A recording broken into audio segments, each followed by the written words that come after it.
আসসালামু আলাইকুম শিক্ষার্থীরা, এই মুহূর্তে আমরা খুবই গুরুত্বপূর্ণ একটা সিন প্যাসেজ নিয়ে আলোচনা করব। তো এখানে এই সিন প্যাসেজটার মাধ্যমে কোয়েশ্চেন নং 3 আসে। তো মোটামুটি কোয়েশ্চেন নং 3-তে একটা সিন প্যাসেজ দেওয়া থাকে, সেখান থেকে আমাদের একটা গ্যাপ ফিলিং অর্থাৎ ফিল ইন দ্য গ্যাপ আসে। তো এটা কিভাবে আমরা আনসার করব, তোমরা অনেকেই প্রশ্ন করেছো যে স্যার এটা নিয়ে একটা ভিডিও দিলে ভালো হয়। তো আমি কথা না বাড়িয়ে চলো শুরু করি। তো এরকম একটা প্যাসেজ দেওয়া থাকবে। তো আমরা বেশিরভাগ বোর্ড পর্যালোচনা করে যেটা দেখেছি যে ফিশ পপুলেশন, এয়ার পলিউশন, 21 ফেব্রুয়ারি এই জাতীয়গুলোই বারবার রিপিট হয়। তো খুবই গুরুত্বপূর্ণ বলে আমরা এটা নিয়ে একটু আলোচনা করি। যদি ভাগ্য ভালো হয় তাহলে এটা আসতে পারে ফিশ পপুলেশন নিয়ে। তো এটা ভালো করে পড়বা। এটা যে পড়লে হুবহুব লাইন বাই লাইন যে এখানে থাকবে তাও না, আবার অনেক ক্ষেত্রে লাইন বাই লাইন এখানে থাকতেও পারে। ওকে শিক্ষার্থীরা, এখানে এটা পড়তে গেলে তোমাকে অবশ্যই যেটা জানতে হবে সেটা হচ্ছে বাংলা অর্থ করে করে যদি পারো তাহলে তোমার জন্য অনেক ভালো হয়। আর কিছু গ্রামাটিক্যাল রুলস সম্পর্কে তোমাকে ধারণা রাখতে হবে। আমি একটু বলি, দেখো এটা তোমরা পড়ে ফেলবে, আমি একটু বলি। It is learn from the passage থেকে জানা যায় বা শেখা যায় যে কি, যে এই যে এখানে যে বলতে আসলে দ্যাটের ব্যবহারটা, দ্যাট অর্থাৎ it is learn from the passage that okay global warming is posing a great, দেখো a great to fish population, অর্থাৎ মাছের জন্য বিশ্বব্যাপী বৈশ্বিক উষ্ণায়ন একটি বড় ধরনের হুমকি হিসাবে দেখা দিচ্ছে। ওকে, বড় ধরনের হুমকি, তাহলে এ গ্রেট কি, থ্রেট। হুমকি অর্থ কি, থ্রেট। ওকে, তাহলে আমরা একটু লিখি থ্রেট, ঠিক আছে। আচ্ছা, তাহলে ইট is learn from the passage that global warming is posing A great threat to fish population. Okay, fish population is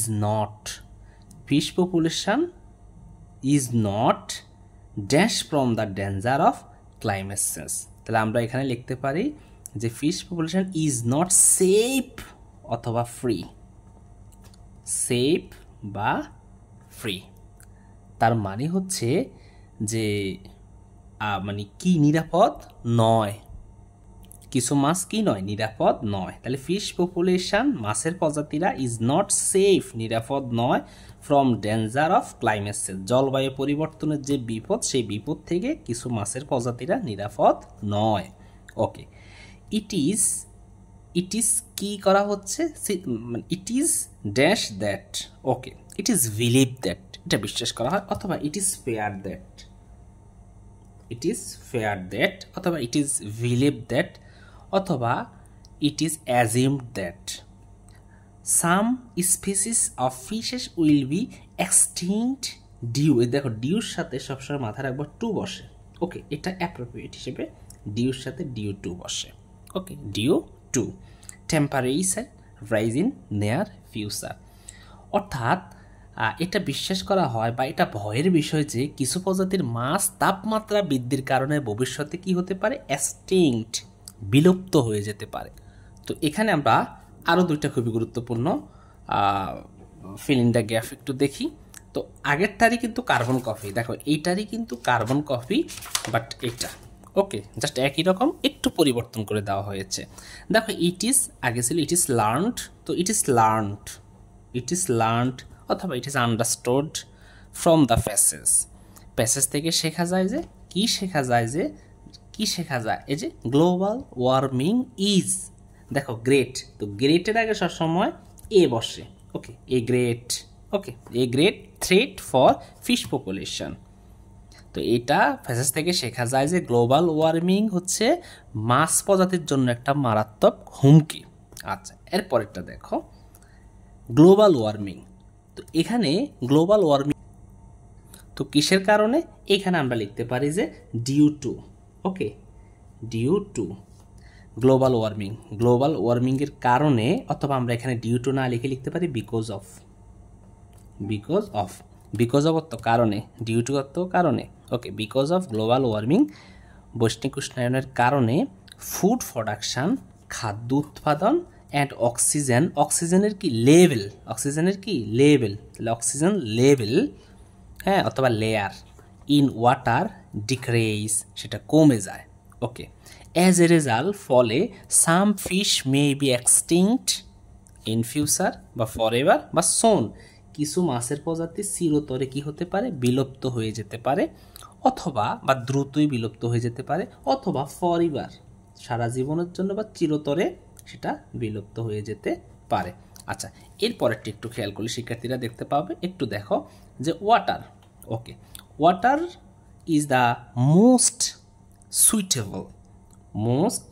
suitable, এখানে কেন আমরা সুইটেবল দিলাম, কারণ সুইটেবল মানে হচ্ছে উপযুক্ত, ওয়াটার হচ্ছে ফানি, ইজ দ্য মোস্ট সবচেয়ে উপযুক্ত, প্লেস জায়গা, ফর ফিশ মাছের জন্য ফানি হচ্ছে সবচেয়ে উপযুক্ত জায়গা। তাহলে এখানে আমরা দেখলাম সুইটেবল দিলে আমাদের অর্থটা মিলে।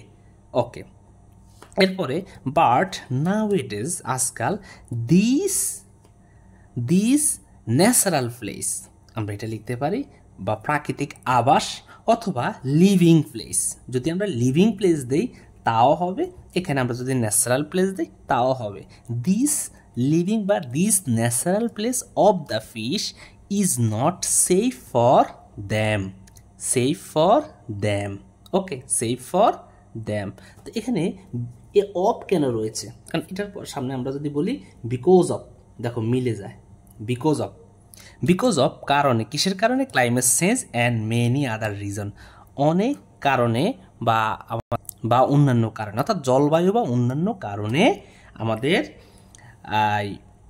অর্থাৎ জলবায়ু পরিবর্তন বা অন্যান্য কারণে। ওকে, ঠিক আছে। আচ্ছা, এরপরে দেখো all this reason along with climate change are creating a great threat and pressure on fish population। একটু খেয়াল করলে আমরা দেখতে পাই এখানে কি বলছে, যে এই সমস্ত কারণ বা জলবায়ু পরিবর্তনের সাথে মিলিয়ে মাছের সংখ্যা এবং অস্তিত্বের উপর বিশাল একটা হুমকি সৃষ্টি করে।